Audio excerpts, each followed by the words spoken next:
Hi guys, panibagong araw at panibagong kabutihan na naman ang gagawin natin. Ito na naman ako nagbabalik para pasayahin ang mga puso nyo. Nasa kalagitnaan na ako ng panaginip ko, bigla pa akong nagising. Napakaganda sana ng panaginip ko kasi may good news at may bad news. Gusto nyo bang malaman kung ano yung good news? Yung good news nga ay nalulunod na daw ako sa pera. Yung bad news naman ay hindi ko na daw alam kung paano ko bilangin sa sobrang dami ng pera. Kaya bigla na lang ako napainom ng tubig kahit wala pang mumog. Pero maiba nga ako, parang napapansin ko magtatatlong araw na ata suot-suot mo yung damit mo. Inunahan ko na nga kayo, baka isipin nyo hindi ako naliligo. Kaya for today's video ay maliligo na ako. Sa puntong ito ay hindi muna tayo gagamit ng bawang at sibuyas dahil ang kakailanganin ko lang na requirements ngayong araw ay itong sabon. Hindi muna ako papasok sa kusina kasi dito muna ako sa banyo. Dito muna ako mag-aasikaso for today's video. Binuksan ko na nga yung gripo para makapag-ipon na ako ng tubig. Pinuno ko na yung timba para mabanlian ko na yung buong katawan ko. Mabilis nga lang din pala ako maligo. Siguro isang segundo ay tapos na din. Mabilisan na pag-shampoo at isang tabong tubig ay all goods na. Bali tapos na nga pala ako maligo kaya kinuha ko na agad yung towel. Ibabalot ko kasi ito sa kalahati kong katawan para hindi nyo makita. Baka kasi kapag nakita nyo ay bigla kayong magulat. Medyo malamig na kasi dito sa Saudi at sobrang ginaw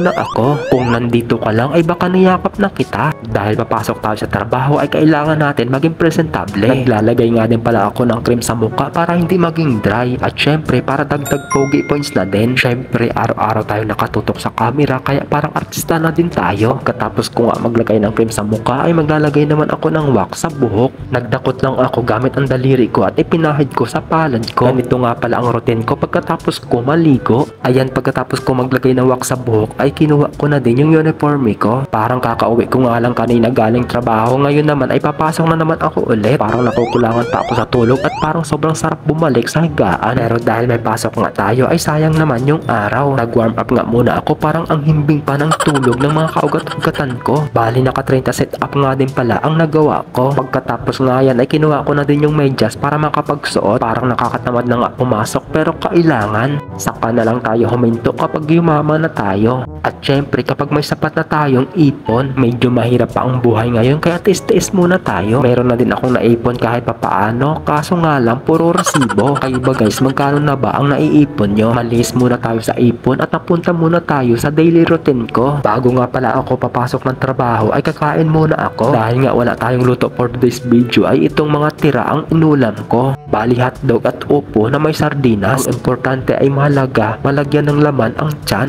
At so ayun guys, tara kain po tayo. Pasensya na nga din po pala kung nasayang ko na naman ang 3 minuto nyo sa panunood. Pero sa tingin ko naman ay napatawa kita. Hanggang dito na nga lang pala ang mini vlog natin. Thank you for watching. Bye bye. See you on my next vlog.